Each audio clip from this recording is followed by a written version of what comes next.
the San Francisco School Board recall vote, which happened, and this was a major shocker here. So there were 3 members of the San Francisco School Board who were recalled, including the president herself. And a lot of it had to do with their handling of schools since the pandemic and the sort of misplaced priorities, and some of the, frankly, just very woke decisions that they had been making over this past year. So this is a story that did make the rounds, but it didn't get out there as much as like a lot of the trending stories do. So I'm just going to pull this article up from Yahoo News. This gives everybody a great idea. I'm just going to read this. And, I know it's boring to watch people read on a podcast. So that's why I picked this article, because it's actually very short and it actually says a lot of what we need to hear here. All right. Recalled, in the headline says it all, just how fucking sick these people are. Recalled San Francisco School Board president claims white supremacists are to blame for her loss. And by the way, most of the remaining school board members are people of color. Yeah, and it's not like 3 people of color got kicked out and all the white people stayed on the board. And most of the board is still diverse. The voters responsible for ousting them were Asians. They were Asians. Not white people.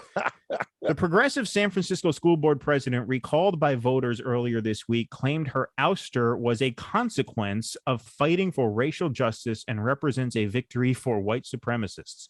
Quote, "So if you fight for racial justice, this is the consequence," board president Gabriela Lopez wrote in a tweet on Thursday. "Don't be mistaken. White supremacists are enjoying this, and the support of the recall is aligned with this." Now, don't get me wrong. I think white supremacists, to the extent that they know about this, are kind of laughing in the face of these wokesters. I will give her that. I'll give her that. Sure. More than 70% of voters. This is fascinating. This is San Francisco. More than 70% of voters elected to recall Lopez and 2 other progressive board members, Allison Collins and Fayuga Moliga. The trio were the only board members on the 7-member board who were eligible to be recalled. Lopez shared a screenshot of a Washington Post article about the recall titled "San Francisco Recalls School Board Members Seen as Too Focused on Racial Justice." The article's subheading adds, "In a warning for the left, critics saw misplaced priorities as the board focused on equity issues while schools remained closed." As Washington Post politics reporter Dave Weigel noted in a tweet responding to Lopez, the recall vote was racially diverse, including hundreds of non-citizen immigrants who were eligible to participate. The recall was the product of a year-long effort to reform the board, which critics said prioritized social justice politics over shepherding the district through the COVID-19 pandemic. Parents were concerned the board had not done enough to reopen schools and fix the district's struggling finances during the pandemic. The vote came after Siva Raj and Autumn Luihan, 2 single parents, sound like white supremacists to me with those names. I don't know about you. Launched a campaign. They're probably from old Mississippi planter families. Those 2. What's the town in Pennsylvania with all the Nazis in it? Allentown? Is there such a town? Yeah, there's that big. Is it that? I don't want to smear that puts a whole new light on the Billy Joel song. It might not be. I'm thinking of it more.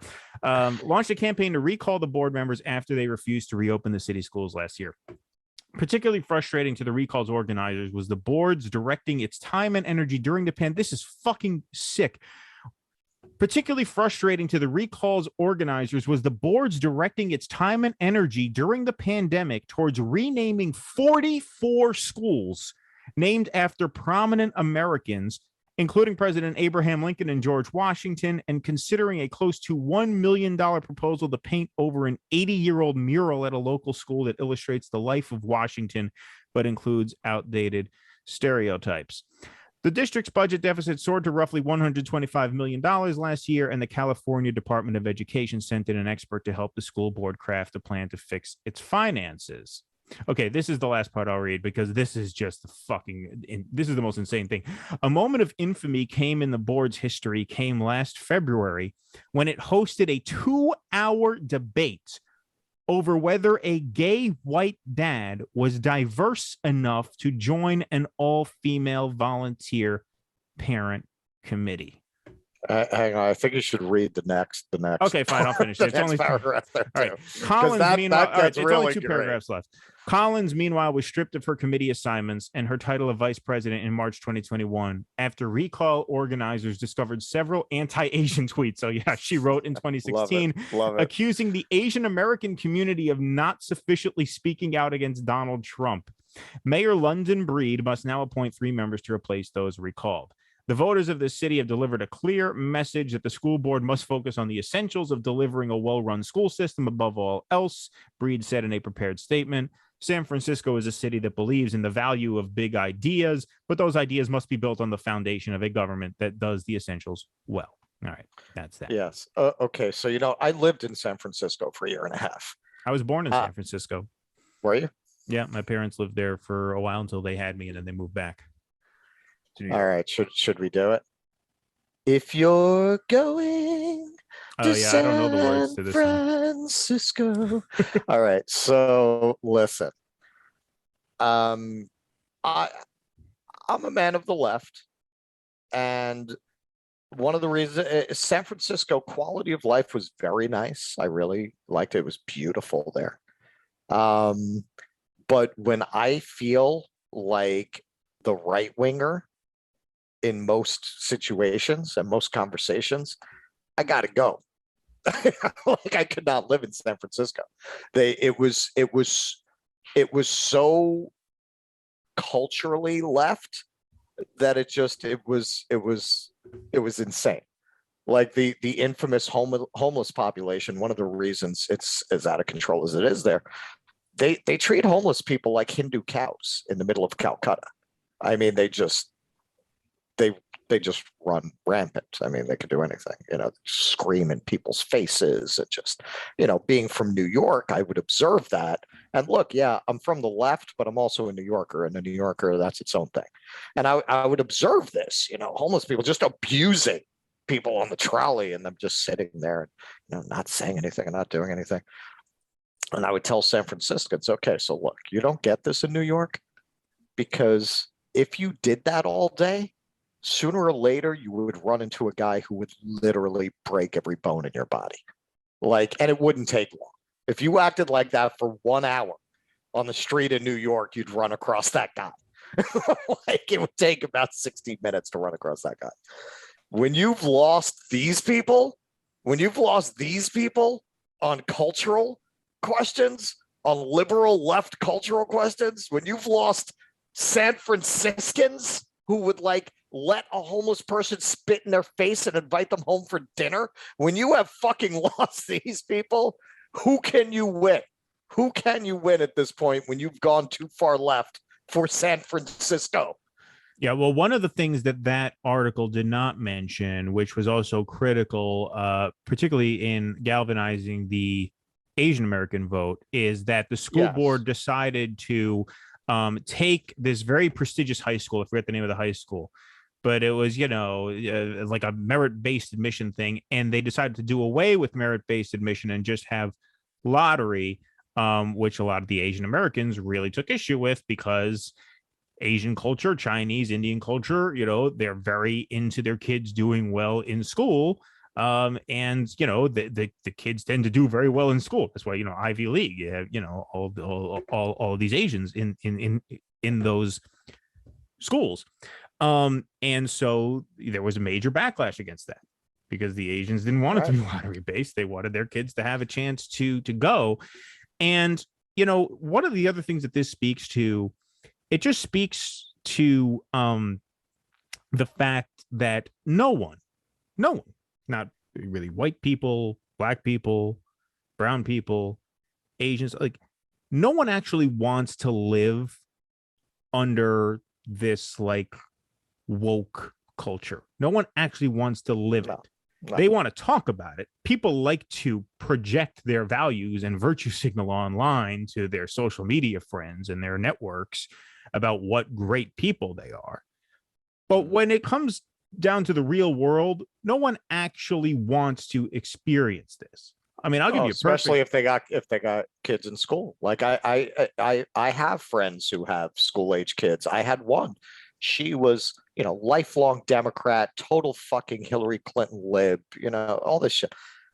She's turning now, man, because her kid could not get into the high school that he deserved to get into because they got rid of the testing. She wound up sending him to Catholic high school. And, this is, you're hitting a very, very key sensitive area that affects a lot of people who are part of your base. How many of these people with kids who can't take these tests anymore who are going to say, the Democrats have gone crazy? I mean, they're not voting. A lot of those libs, I mean, they're never going to be able to bring themselves to vote Republican, but some of them will. And a lot of them will just stay home. They're not going to go vote for these people who got rid of these standardized tests. Yeah, I mean, look, I'll give you a very small and minor example. There's a sort of activities program in the city. I live in the town next to it.